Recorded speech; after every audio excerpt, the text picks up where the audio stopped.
నమస్తే నేను Chandana welcome to great Andhra ఇప్పటివరకున్న టాప్ స్టోరీస్ చూద్దాం ధర్మారెడ్డి ఏమయ్యావయ్యా బియ్యపు మధునే మేలనిపించేలా బొజ్జల సుధీర్ తీరు నెయ్యి నిగ్గు తేల్చిన ఆంధ్రజ్యోతి ఇష్టపూర్వకంగానే ఎమ్మెల్యేతో ఆమె పవన్ సరిపోదా ప్రకాష్ రాజ్ హితవు తిరుమల ప్రసాదంపై దేశవ్యాప్తంగా తీవ్ర వివాదం నడుస్తున్న నేపథ్యంలో పలువురు ముందుకొచ్చి తమ అభిప్రాయాల్ని వెల్లడిస్తున్నారు అయితే ఈ ఎపిసోడ్లో కీలక వ్యక్తి టీటీడీ మాజీ ఇన్ఛార్జ్ ఈవో ధర్మారెడ్డి మాత్రం నోరు మెదపకపోవడం ఆశ్చర్యం కలిగిస్తోంది ధర్మారెడ్డి వ్యవహార శైలి వల్లే తిరుమల కేంద్రంగా వైసీపీ ప్రభుత్వం బద్నామైంది చివరికి సొంత వాళ్ళు కూడా ధర్మారెడ్డి తీరును తప్పుపట్టేవారు ఇప్పుడు ఇంత జరుగుతున్నా ఆయన మాత్రం తనకేమీ సంబంధం లేదన్నట్టు నోరు మెదపకుండా హైదరాబాద్లో సేద తీరుతున్నారని వైసీపీ నేతలు మండిపడుతున్నారు గత 5 ఏళ్లు తిరుమలలో ఇష్టం వచ్చినట్టు వ్యవహరించిన ధర్మారెడ్డి కీలక సమయంలో వైసీపీ తరపున మాట్లాడకపోవడం విమర్శలకు దారితీస్తోంది తిరుమల ప్రసాదంపై చంద్రబాబు పెద్ద బండరాయి వేయగా ధర్మారెడ్డి తన బాధ్యతగా స్పందించాల్సి ఉండింది చివరికి తన పేరు తెరపైకి వచ్చిన ఆయన మాత్రం అసలు నోరు మెదపకపోవడం విచిత్రంగా ఉంది మాట్లాడితే ప్రభుత్వం ఎలాంటి ఇబ్బంది పెడుతుందో అని ఆయన భయపడుతున్నట్టున్నారు కూటమి ప్రభుత్వం వచ్చిన తర్వాత టీటీడీలో విజిలెన్స్తో ప్రత్యేకంగా విచారణ జరిపించింది ఇటీవల ప్రభుత్వానికి నివేదిక కూడా సమర్పించింది ఏవో అవకతవకలు జరిగినట్టు ఆ నివేదికలో పేర్కొన్నారని సమాచారం ధర్మారెడ్డిని ఎలాగైనా జైలుకు పంపాలని చంద్రబాబు పట్టుదలతో ఉన్నట్టు ప్రచారం జరుగుతోంది ఈ విషయం తెలిసే ధర్మారెడ్డి వణికిపోతున్నారని టీడీపీ నేతలు అంటున్నారు వైసీపీ హయాంలో తిరుమల అపవిత్రమైందని ప్రసాదాల్లో కల్తీ జరిగిందని చంద్రబాబు మొదలుకుని మంత్రులు కూటమి నేతలు దారుణంగా దాడి చేస్తున్న సంగతి తెలిసిందే 5 ఏళ్ల పాటు టీటీడీలో ఉన్నతాధికారిగా విధులు నిర్వర్తించిన ధర్మారెడ్డి స్పందించకపోవడం ఏంటనే ప్రశ్న ఉత్పన్నమైంది టీటీడీ మాజీ ఈవో ఐవైఆర్ కృష్ణారావు గతంలో అక్కడ పనిచేసిన అధికారిగా స్పందిస్తూ చంద్రబాబు ఆరోపణల్ని నమ్మడం లేదన్నారు ఆ మాత్రం ధైర్యం కూడా ధర్మారెడ్డి చేయకపోతే ఎట్లా అని వైసీపీ నేతలు ప్రశ్నిస్తున్నారు గతంలో టీటీడీ ఉన్నతాధికారిగా వైసీపీని అన్ని రకాలుగా భ్రష్టు పట్టించిన ఘనత ధర్మారెడ్డికే దక్కుతుందనే విమర్శ ఆ పార్టీ నేతల నుంచి వస్తోంది అధికారం పోయిన తర్వాత తనకు చంద్రబాబు విమర్శలకు ఎలాంటి సంబంధం లేదన్నట్టు ధర్మారెడ్డి మౌనవ్రతంలో ఉండడంపై వైసీపీ నేతలు మండిపడుతున్నారు ఇప్పటికైనా ఆయన నోరు తెరిపించే బాధ్యతను వైసీపీ పెద్దలు తీసుకోవాల్సి ఉంది తిరుపతి జిల్లా శ్రీకాళహస్తి ఎమ్మెల్యే బొజ్జల సుధీర్ రెడ్డి తీరు రోజురోజుకు వివాదాస్పదం అవుతోంది ఎవరిని లెక్క చేయడం లేదు ప్రజల్లో వ్యతిరేకం అయ్యేలా తన ప్రవర్తన ఉందనే భయం కూడా ఆయనలో కనిపించడం లేదు ఓడిపోయిన బియ్యపు మధుసూదన్ రెడ్డి ఎంతో మంచోడనే భావన ఇప్పుడు ఆ నియోజకవర్గ ప్రజల్లో ఏర్పడింది ఇటీవల ఇసుక అక్రమ రవాణాపై కథనం రాశారని తన పార్టీ అనుకూల మీడియా ప్రతినిధికే బొజ్జల సుధీర్ వార్నింగ్ ఇచ్చిన సంగతి తెలిసిందే తాజాగా బొజ్జల సుధీర్ దౌర్జన్యానికి సంబంధించి మరో ఘటన వెలుగు చూసింది ఉత్తరప్రదేశ్ రాష్ట్రంలోని రాజ్పూర్ జిల్లాకు చెందిన సుశీల్ చౌదరి శ్రీకాళహస్తి నియోజకవర్గంలో స్క్రాప్ వ్యాపారం చేసుకుంటున్నాడు ఈ విషయం బొజ్జల సుధీర్కు తెలిసింది బాగా సంపాదిస్తున్నాడని ఎవరో ఎమ్మెల్యేకు సమాచారం చేరవేశారు దీంతో తనకు సంపాదనలో భాగం ఇవ్వాలని తనను వేధించడం మొదలుపెట్టాడని బాధితుడైన సుశీల్ చౌదరి మీడియా ఎదుట వాపోయాడు ఆయన చెప్పిన ప్రకారం మరిన్ని వివరాలు ఇలా ఉన్నాయి హైదరాబాద్కు తనను ఎమ్మెల్యే బొజ్జల సుధీర్ పిలిపించినట్టు చౌదరి చెప్పాడు తన అనుమతి లేకుండా నియోజకవర్గంలో వ్యాపారాలు చేయొద్దని బొజ్జల అన్నట్టు అతను తెలిపాడు ఒకవేళ వ్యాపారం చేయాలంటే ప్రతి నెల 50 లక్షల నుంచి ₹1 కోటి ఇవ్వాలని బెదిరించినట్టు అతను వాపోయాడు అయితే అంత పెద్ద మొత్తంలో ఇచ్చుకోలేనని బొజ్జలకు వినిపించుకోలేదన్నాడు దీంతో రేణిగుంట ఏర్పేడు మండలాల్లోని పారిశ్రామికవేత్తలకు ఎమ్మెల్యే ఫోన్ చేసి తనకు స్క్రాప్ అమ్మొద్దని ఆదేశాలు ఇచ్చాడని అతను చెప్పుకొచ్చాడు దీంతో ఇంట్లోనే ఖాళీగా కూర్చున్నట్టు అతను తెలిపాడు ఇటీవల ఎమ్మెల్యే అనుచరుడు తనకు ఫోన్ చేసి మళ్ళీ డబ్బు కోసం బెదిరించాడన్నాడు ఇంటికొచ్చి తనను చిత్తకొట్టినట్టు అతను వాపోయాడు తనకు CM Chandrababu deputy CM Pawan Nara Lokesh న్యాయం చేయాలని సుశీల్ చౌదరి వేడుకున్నాడు బొజ్జల సుధీర్ తీరుపై సర్వత్రా విమర్శలు వెల్లువెత్తుతున్నాయి My name is Sushil Chaube. I am from Uttar Pradesh, Gazipur district. I am living here last 8 years. I am doing here scrap business. Here last July month I got call from local MLA Sudesh Reddy sir. He called me in my number. He told me you don't do here any business. You want to do business, you want to pay me some money.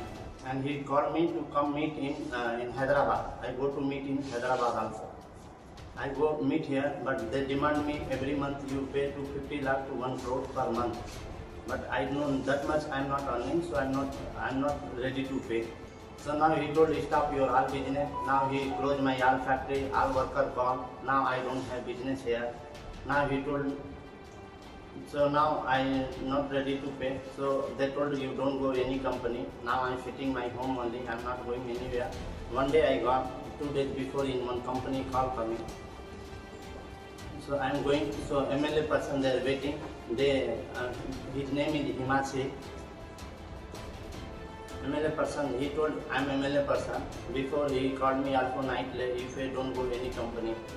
So they fighted with me and they taken my phone and they given warning. And he told me you don't live here, otherwise I kill you. Till now they not return my phone. I'm calling also they not respond. They told you live in Tirupati, you don't live, close your company and you give company to me. I will do business, you don't do business. Please help me and save my life because MLA will kill me. Clearly I know. I got FIR also. 5 days gone. Police no help. No recover. Only 2 phone. Till now no recover my phone also. So please help me. This is the FIR copy. This person in MLA with Himachi. This person. Please save me my life because MLA. Please save me sir. Help me. భక్తుల గుండెల మీద నుంచి పెద్ద బరువు దించేసింది ఆంధ్రజ్యోతి. ప్రతిష్టాత్మక కేంద్ర lab certificate ఇచ్చి animal fat కలిసింది అని చెప్పిన 4 ట్యాంకర్ల నెయ్యిని లడ్డూ తయారీకి వాడకుండానే వెనక్కు పంపారు. ఇది ఆంధ్రజ్యోతి చెప్పిన మాట. అంటే ఏ సర్టిఫికేట్ అయితే ఉందో ఆ సర్టిఫికేట్ వచ్చిన నెయ్యిని ముందుగానే కల్తీ అని గుర్తించి వెనక్కు పంపేశారు. ఇది ఒక పాయింట్. ఇక రెండో పాయింట్, తిరుమల తిరుపతిలో ల్యాబ్లు ఉన్నాయి, ఇది వాస్తవం. ఇది కూడా ఆంధ్రజ్యోతినే చెప్పింది. అయితే వాటిల్లో సరిపడా సౌకర్యాలు లేవు. నెయ్యి సరఫరాదారుని ఎంపిక చేసిన తర్వాత సదరు సరఫరాదారు సంబంధిత సంస్థ నుంచి నాణ్యతాపరమైన సర్టిఫికేట్ తెచ్చిస్తాడు. సరఫరా చేసే సంస్థ స్థితిగతులను ఉద్యోగులు వెళ్ళి తనిఖీ చేస్తారు. ట్యాంకర్లు వచ్చిన తర్వాత మార్కెటింగ్ విభాగం గోదాముల దగ్గర శాంపిల్స్ సేకరించి పరీక్షిస్తారు. సరుకు కొండపైకి చేరాక అక్కడ కూడా ల్యాబ్ టెస్ట్ చేస్తారు. ఇది ఆంధ్రజ్యోతి చెప్పిందే. అయితే గత 5 ఏళ్లలో ఇవేవి సక్రమంగా జరగలేదనే ఆరోపణలు ఉన్నాయి అంటోంది ఆంధ్రజ్యోతి. నెయ్యి సరఫరా చేసే సంస్థ దగ్గరకు సిబ్బంది వెళ్లడం మానేశారు అని సమాచారం అంటోంది ఆంధ్రజ్యోతి. ఇప్పటికే ల్యాబుల్లో హెల్త్ ఇన్స్పెక్టర్ రేంజ్ అధికారి సారథ్యంలో 5 సిబ్బంది కనీస స్థాయి పరీక్షలు మాత్రం నిర్వహిస్తున్నారు అంటోంది. కానీ మైసూర్లోని పెద్ద ల్యాబ్లో పనిచేసిన ఓ అధికారిని కాంట్రాక్టు ప్రాతిపదికన టీటీడీ నియమించుకుంది అని కూడా చెబుతోంది. సమగ్రమైన పరీక్షలు జరగాలి అంటే అందుకు తగిన యంత్ర సామాగ్రి పరికరాలు కావాలి. అవి లేవు. అది విషయం. తిరుపతి జిల్లా సత్యవేడు ఎమ్మెల్యే కోనేటి ఆదిమూలం కథ కంచికి చేరింది. టీడీపీ మహిళా మండలాధ్యక్షురాలిపై లైంగిక దాడి కేసు రాజీబాటలో నడుస్తున్నట్టు గతంలో చెప్పుకున్నాం. ఇప్పుడు అదే జరిగింది. ఆదిమూలం తనను లైంగికంగా 3-4 సార్లు వేధించారనే ఫిర్యాదులో నిజం లేదని బాధితురాలు ఏపీ హైకోర్టుకు తెలిపింది. ఈ మేరకు ఆమె తరపు న్యాయవాది కోర్టుకు అఫిడవిట్ సమర్పించడం గమనార్హం. కోనేటి ఆదిమూలం తనను లైంగికంగా వేధించాడని చర్యలు తీసుకోవాలని తిరుపతి ఈస్ట్ పోలీస్ స్టేషన్లో బాధితురాలు ఫిర్యాదు చేసిన సంగతి తెలిసింది. ఆ తర్వాత తిరుపతి రుయా ఆసుపత్రిలో ఆమెకు వైద్య పరీక్షలు కూడా నిర్వహించారు.